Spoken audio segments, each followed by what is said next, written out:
Hey everyone. So today we will be discussing how to publish in a journal. I've noticed that many of you were asking about how can we approach a journal, what are the standard processes involved in getting your article or a paper published.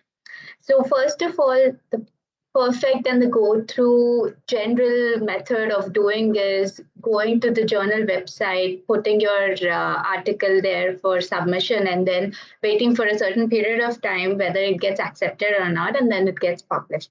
So which journals to publish for? Again, now once you get to Google search engine and say that in your subject, like every subject has their thematic journals where you would like to publish. So there are a lot of publications, and within the publications, such as Sage journals, Sage publications, Elsewhere publication, Springer publication. All these publications have a set of other journals within their publication group. So within Elsewhere or within Sage publications, so say something like this, they have a set of many other journals. So what you want to do is like they have this something called as a journal recommender where your article fits into which journal of theirs. So for instance, I just say economics and search for find journals. What it shows is a list of journals that Sage publication produces, and amongst this, we can choose on which journal we want to publish. For instance, I choose Economic and Labor Relations Review. In this, again, they have shared what is their impact factor, which is like the citation. The more the number, the higher the impact it has, the higher citation of their journal is. And again, there is something called as S, which is a subscription mode journal, meaning every monthly, bi-monthly, there is this publication and people have to subscribe to those journals to read the content. Other is open access, OA, meaning that most of the content is available free of cost for the public without they have to pay for reading their journal material. So under this, now if you see, if you expand this, they also say onto which indexes they are already, the journal is already indexed to, Scopus, IPSCO, things like that. And then they also give you selections to the submission guidelines. Every journal has a particular set of guidelines where they tell you which format they wanted, what kind of referencing style they prefer, and things like that.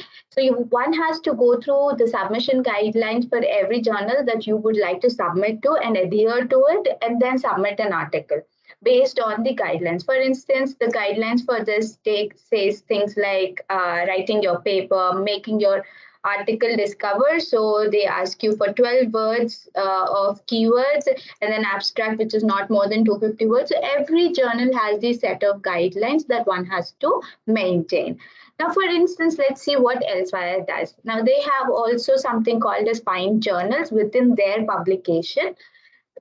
What I did here is I took one of my papers that I've submitted recently and is already available. So I put that title name here and the abstract here. And I just said find journals. Once I do that, what Elsewhere does is it sees which is the perfect journal for that particular article, because the article is related to climate change. So it is suggesting journals like Environment Science and Policy, Environment Development. So there are many other journals where you can publish. So within these, again, if I expand this, they give you the citation score, the impact factor, the acceptance rate. Meaning out of 100 people, 7 people get accepted for a particular article. The time taken for the article to get processed and gets published is also given, the tentative timelines. So if you see, but this article, for instance, is not free of cost. You have to pay a price of 2,900 if it gets accepted. So sometimes publishing your papers is very costly affair. So one wants to get away with it. So I'll tell you how one can do that in a bit. But before that, in case you want to know more details on which category of journal, is it A, B, C, or D? So what you do is you just take your ISSN code and then put it on your Finder and see what it shares. So once you see that this is a verified journal, it's an international journal, You see the details again. Furthermore, when you click into it, you can see the index is A. So it's an A-rated journal. No wonder it is a priced journal. So you have to pay to submit your article there. Now that limits the scholars to publish many papers or articles, which is why the best way to get away from priced or paid formats of publication is that you look out for conferences that are going on around, academic conferences or even non-academic conferences where they call for papers, call for submissions, call for abstracts are happening. So these are generally done by universities or big institutes, even organizations sometimes relevant to their subject, technical workshops happening, technical conferences happening. What they do is like they ask for papers to be submitted. So that's the best place to submit your article or a paper, because there it is generally not charged. So it is free of charge. And secondly, because it's a very thematic conference or a thematic program being undertaken, the chances of getting a paper selected is also higher. So the rate of success is also higher. So some places where you can gather this kind of information, where the likely conferences happening. For example, for economics, I like this platform called Ideas, where they publish what are the conferences ongoing at the moment, and then other call for papers like for the conference on natural resource governments and inequality. So something like that are all listed here. Similarly, there are many other platforms, like for India, there is Economic and Political Weekly, where in their website also they share a set of call for applications and submissions in their section. So you can have a look at that as well. So these methods are little less costly, because in journals, most of the times they are charged.